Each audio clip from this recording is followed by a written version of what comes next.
Hi everyone, welcome again to Ron's Tech Hub, and in this video we're going to be looking at the taskbar.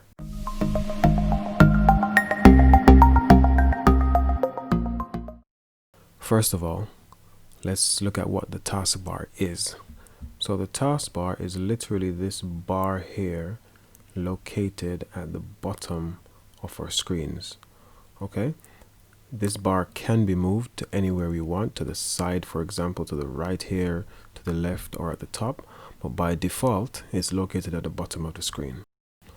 Some good uses of the taskbar are to launch applications, to see what applications are actually running, and to quickly switch between applications. So let's look at each of those quickly. So let's say I wanted to launch an application. Let's go back to Funny. That's this one here. All I have to do is click on it and it will bring up Funny without me having to go to the start menu. So this is a really good way to launch a program. If it's something you use regularly, you can put it there and you can launch it quickly. Another good way is to switch between apps. As you can see, I have Funny here running on top. I want to see the other programs I have running. If you look down here, you can see that there's a line under the Chrome browser, a line under Funny, and a line under Google Keep, right? So let's say I want to quickly switch to Google Chrome without having to go ahead and open another Chrome tab. I simply click on that one and it brings up Chrome.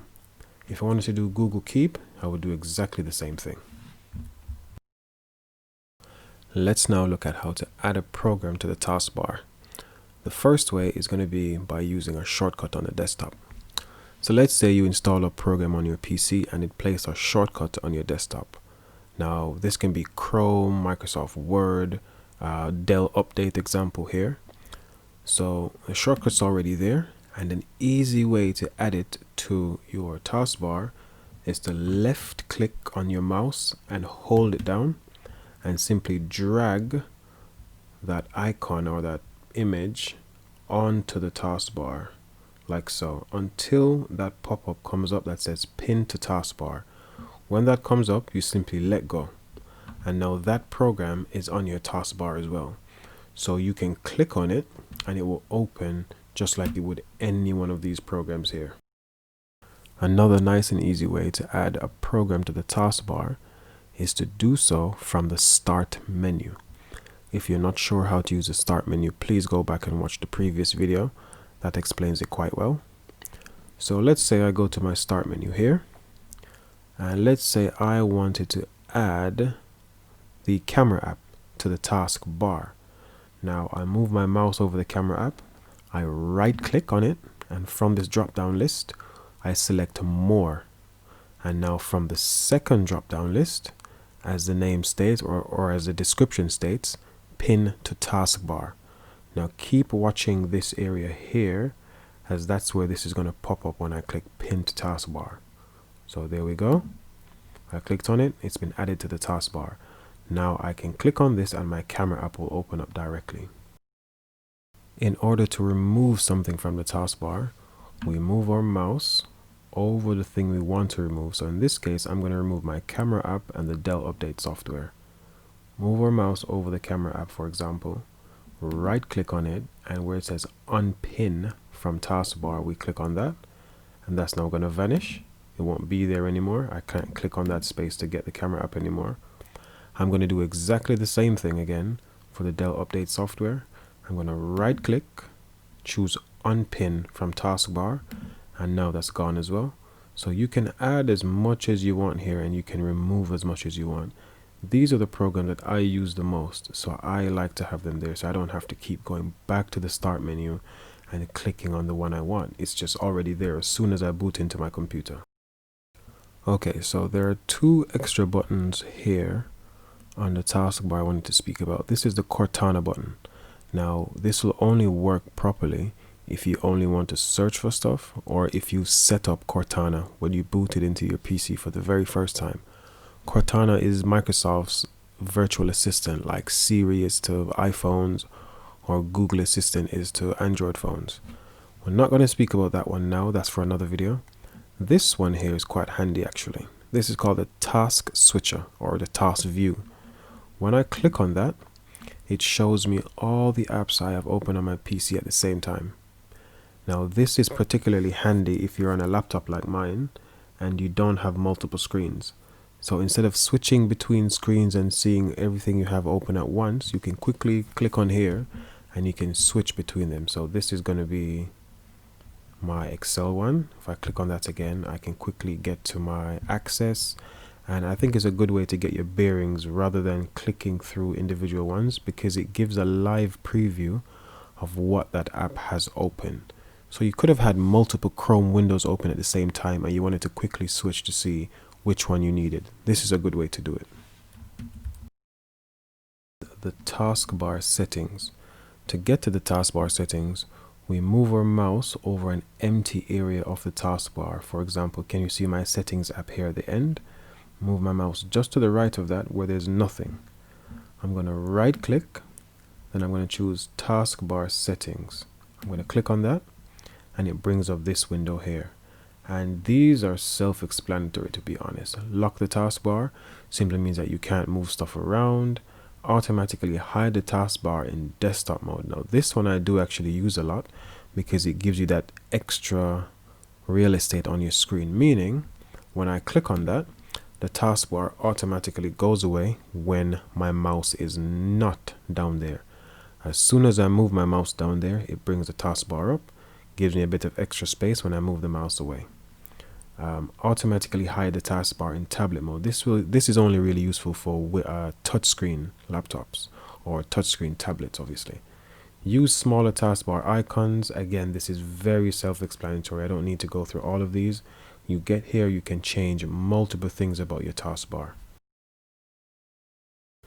Now the final area I want us to look at is the area next to the clock, bottom right hand corner.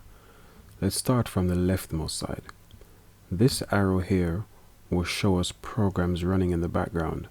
Now I won't go through these as everyone will have something different depending on the programs you have installed. For example, my antivirus is Bitdefender and the built-in Windows one, so I have those there.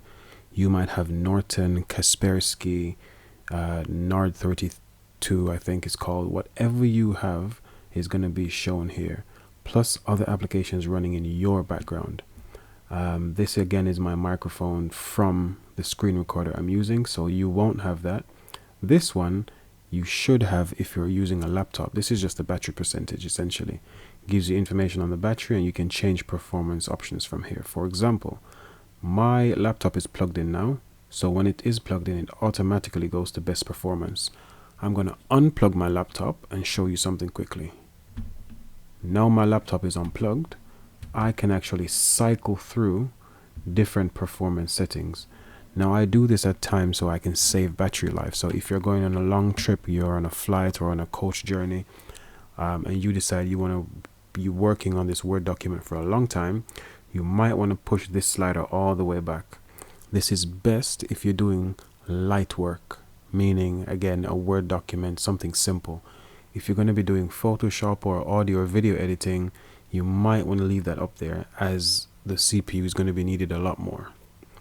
The next thing is just the Wi-Fi signal, and that Wi-Fi signal button or icon there shows you all the Wi-Fi's in your general vicinity and the one you're connected to. Next we have the audio. We can turn our audio up and down from here. This is the audio that comes through the speaker. You can get to other sections from here for audio, for example the microphone. I won't be showing that right now. This here is the clock and the calendar. For example, today is, well, the day I'm recording this is 3:40 a.m. June the 15th. I have 2 meetings today, potentially another one, and that shows up in my calendar here. You can add items yourself and it will give you a reminder. For example, if I click on, let's say the 24th, I will see I have a friend who has a birthday then, right? So I can go in and I can add a reminder and I can delete reminders as well. Lastly, on this side, we have the notifications. If I have an email that popped up and I didn't click on it, just like you have it on Android or iOS, the notification would be here. And I can then go in and click on that email and read that email really quickly. I do get notifications from other things as well. I don't have any here right now. For example, if my antivirus popped up with something, it might show up here as well. If I needed to update a piece of software or a program on my laptop, that would show up here as well, so on and so forth. One quick thing to add, on the very end of the toolbar here, after we go past the clock, after we go past the notification shade, there's a tiny box, a rectangle, in the bottom right hand corner. I'm going to move my mouse over it now, and what's going to happen is it's going to show me a preview of my desktop. It doesn't actually close my apps or minimize them or take me to desktop. It just shows me a quick preview, as we can see there. So I can see what's going on my desktop. Let's say I needed to look for a file quickly and I need to know if it was on my desktop. This allows me to see it quickly. Now if I do click, so I'm going to move my mouse normally back up. As you can see, nothing was minimized or closed. But if I go there and I actually click, it does then take me to the desktop. Thank you guys for watching. Please like, share, subscribe, leave a comment below if this video was helpful.